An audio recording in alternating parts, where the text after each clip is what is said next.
Joseph Baout, vous n'êtes pas humanitaire, vous l'avez dit tout à l'heure, mais vous êtes géopoliticien, vous êtes observateur attentif de ce régime. Est-ce qu'il n'y a pas aussi un cas particulier syrien vis-à-vis de l'humanitaire, qui est l'utilisation aussi dans la propagande du régime, en fait, de ces interventions humanitaires pour les retourner comme un gant, en quelque sorte, et pour montrer que, justement, ces humanitaires ne sont pas là pour faire de l'humanitaire, mais sont là dans un projet d'appui, en fait, à ceux qui contestent ce régime. On a entendu ça. Est-ce qu'il n'y a pas ce risque en Syrie ? Vous mettez le doigt sur une donnée extrêmement structurante de la culture politique dans toute la région, pas seulement en Syrie, et pas seulement vis-à-vis de l'action humanitaire. C'est-à-dire que nous sommes dans une région qui, depuis pratiquement un siècle, pour des raisons, pour des raisons très profondes, perçoit tout ce qui vient de l'étranger, et particulièrement de l'Occident, et l'étranger est presque toujours identifié à l'Occident comme l'outil d'un complot, c'est-à-dire le complot étant celui du démembrement de la nation arabe, etc. Je ne vais pas ici faire un cours sur Sykes-Picot et ce que ça a voulu dire pour les populations de la région. Alors c'est vrai pour les humanitaires, ça a été vrai pour les journalistes. Je crois que Georges Malbruno l'a souvent vécu. Nous l'avons vécu comme chercheurs sur le terrain. Bon, moi j'ai un peu la spécificité d'être de la région, donc j'échappe un peu, mais à la limite c'est une circonstance aggravante puisque je suis doublement coupable. Je suis un espion et un agent autochtone à la solde de l'Occident. Donc les chercheurs sont des espions, les journalistes sont des espions, les agences humanitaires sont des outils d'intervention masqués, les missions religieuses sont, etc., etc. Alors c'est particulièrement fort en Syrie où le régime bassiste a ce lexique à l'esprit, évidemment. Et donc, effectivement, il y a cette crainte. Ceci étant, il y a cette crainte et cette réalité. Alors, ceci étant dit, alors là, j'apporterai un bémol et je reviendrai sur ce que disait Béatrice tout à l'heure. Il y a plusieurs choses. On a dit assez rapidement et assez facilement l'espace humanitaire est tout à fait nul en Syrie. En fait, il ne l'est pas vraiment. Je crois que Béatrice l'a un peu dit de façon indirecte. Si vous reprenez les 3 ou 4 semaines terribles du combat qu'il y a eu à Homs, et essentiellement dans les quartiers de Bab Amr, Bab Sba, etc. Non, ce n'est pas vrai qu'il y a eu un espace humanitaire nul. Il y a eu un espace humanitaire ouvert, une brèche, mais, alors c'est là où c'est intéressant, et je reviens aux éléments structurels du régime, à son cynisme et à son savoir-faire politique, l'État syrien, le régime syrien, n'accepte d'intervention humanitaire que si, au fond, il peut en capitaliser le gain politique. C'est-à-dire, si ça passe par lui, et ça contribue à construire l'image auprès de la diplomatie occidentale qu'au fond, ce régime est à la recherche d'une solution, alors que tout le monde sait qu'il ne l'est pas. Alors oui, l'action humanitaire peut se faire. C'est comme ça que, en plein pendant le siège de Bab Amr, des convois ont pu arriver sur les lieux du carnage, en fait, puisque c'était un carnage. Exactement la même chose s'est passée avec les journalistes collègues de Georges Malbruno qui étaient enfermés à Bab Amr, c'est-à-dire cette malheureuse Edith Bouvier a pu ressortir avec son camarade anglais, je pense, ou franco-anglais, vers le Liban, parce que le régime syrien a bien voulu donner un coup de main, parce qu'à ce moment-là, certains services occidentaux, services de renseignement, là on n'est pas dans le bisounours, ont voulu parler au service syrien. Et donc, à partir de là, le régime syrien dit, voilà, vous appelez à mon départ, vous appelez à ma chute, vous me traitez de tous les noms, mais lorsqu'il y a un coup dur, vous me parlez. Vous me parlez et je réagis, j'offre ce qu'il faut faire, et donc je ne suis pas complètement à jeter aux orties, etc. Il essaie de capitaliser sur ça. C'est un peu pour ça aussi, bien sûr, sous les conseils, plus que les conseils, sous la pression russe, qu'ils ont accepté aussi le plan de Kofi Annan. C'est-à-dire que le régime est à la fois dans... Et ça, c'est très propre au régime syrien depuis 40 ans. Et au Liban, on l'a vu très très bien durant les 15 ans où il a géré la guerre civile et durant les 15 ans où il a géré l'après-guerre civile, le régime fait ce qu'on appelle dans notre jargon de la dual policy. C'est-à-dire, avec la main gauche, je suis le plus brutal possible, je ne fais pas de politique, je tape sur tout ce qui bouge, je fais très mal, et avec la main droite, j'essaye de faire semblant que je donne quelque chose. Alors, Le régime fait les deux en même temps, c'est-à-dire que au moment même où les observateurs de l'ONU aujourd'hui sont déployés sur le terrain, il y a des actions d'arrestation massive, il y a des exactions terribles, mais en même temps, le régime montre par ailleurs sur d'autres dossiers des preuves de relative bonne volonté, etc., etc. Donc ça, c'est une chose, effectivement. Alors bien entendu, comme vous le dites, au moment où il l'accepte et où elle le sert, l'intervention humanitaire est acceptable, elle est quelque chose de bénin, qui vient de la bonne volonté des Occidentaux, etc. Si à un moment donné, les poches humanitaires que l'on a voulu créer, et qui sont très difficiles techniquement à créer, deviennent la tête de pont d'une safe zone en Turquie ou au Liban, du début de l'installation d'un Benghazi syrien. Alors ça, c'est le mot-clé en Syrie, parce qu'à la fois l'opposition rêve d'un Benghazi syrien et le régime passe son temps sur sa télévision à dire l'opposition cherche à construire un Benghazi syrien. Si l'action humanitaire devient l'embryon d'un Benghazi syrien, alors la rhétorique bassiste, nationaliste arabe classique, etc., revient sur le tapis en disant voilà, ce ne sont pas des humanitaires, dans ces ambulances, au fond, il y a 30% de médicaments et 70% d'armes, de matériel de communication, etc., etc.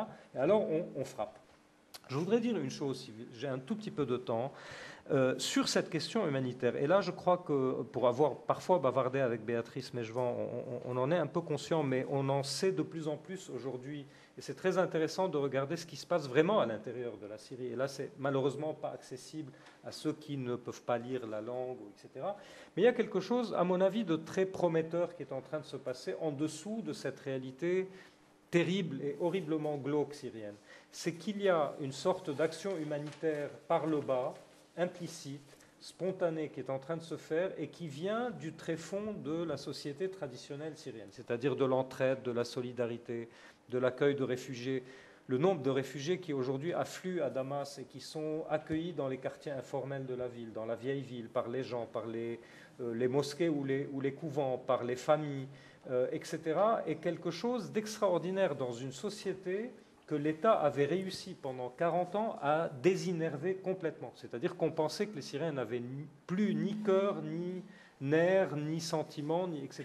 Et on découvre un relan, un ressort de solidarité qui est extrêmement intéressant et qui, à mon avis, est en train de reconstruire, peut-être sans le savoir, la société syrienne de demain contre un État et un régime très brutal. C'est peut-être le seul ray d'espoir dans cette question syrienne. Malheureusement, et comme le disait Béatrice, et il ne faut pas être tendre à ce sujet, je suis très content que le rapport de Human Rights Watch, il y a quelque temps, a mis le doigt dessus, quitte à se faire insulter, et vous l'avez été, insulté, dire que les tirs ne viennent pas d'un seul côté et qu'il y a une réalité aujourd'hui opposante qui devient de plus en plus djihadiste, violente, et qu'entre les deux violences qui sont en train de se développer, c'est seule la dynamique de la société syrienne, c'est-à-dire les coordinations sur le terrain, les associations traditionnelles, familiales, religieuses, etc., qui font de l'entraide, qui soutiennent, qui donnent de l'argent, qui nourrissent, parce que la société syrienne aujourd'hui vit dans des situations économiques extrêmement difficiles.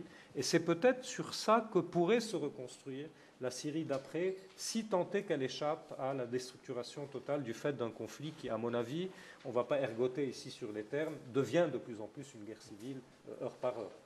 Georges Bruno, là je vous voyais opiner lorsque Joseph parlait effectivement aussi de cette société du bas, hein, de la Syrie, qui des solidarités, de l'humanitaire de base. C'est aussi vrai un peu de l'information. On voit aussi que l'information remonte par les réseaux sociaux, remonte par Internet.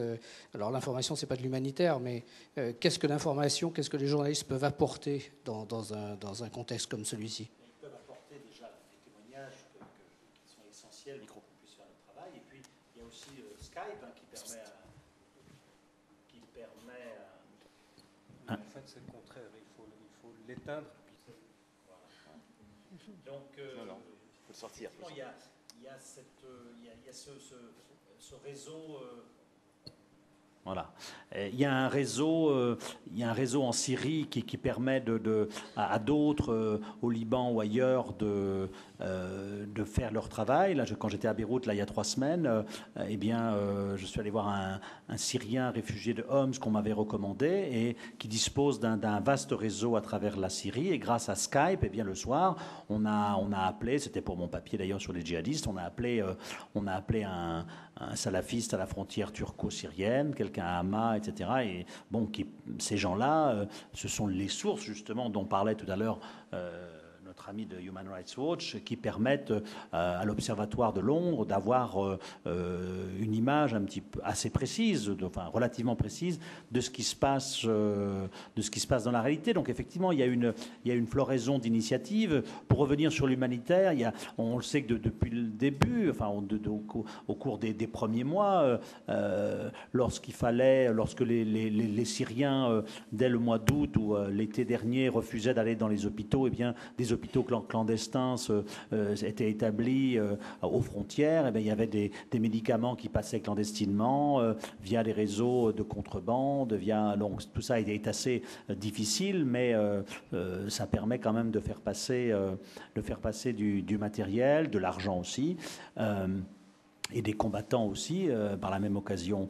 Il y a une chose peut-être sur laquelle, alors c'est pas directement lié à l'aspect humanitaire, sur laquelle je crois qu'il faut bien insister, c'est le caractère de guerre régionale à laquelle on assiste aujourd'hui. On n'est plus dans un conflit, je dirais, intra-syrien, mais on est dans un conflit régional avec, d'un côté, le régime syrien qui est appuyé par l'Iran, régionalement, et en face, vous avez une opposition syrienne qui est appuyée notamment par les régimes sunnites du Golfe, le Qatar et l'Arabie saoudite, qui sont en pointe dans le financement de l'opposition, dans l'armement de l'opposition, ce qui ne va pas d'ailleurs sans poser quelques problèmes aux autres alliés de cette opposition qui considèrent, les Américains notamment, les Français, les Britanniques, armer l'opposition aujourd'hui, les opposants dans un contexte de grande confusion de ces groupes armés, c'est quelque chose d'extrêmement dangereux. Mais sur cette question-là,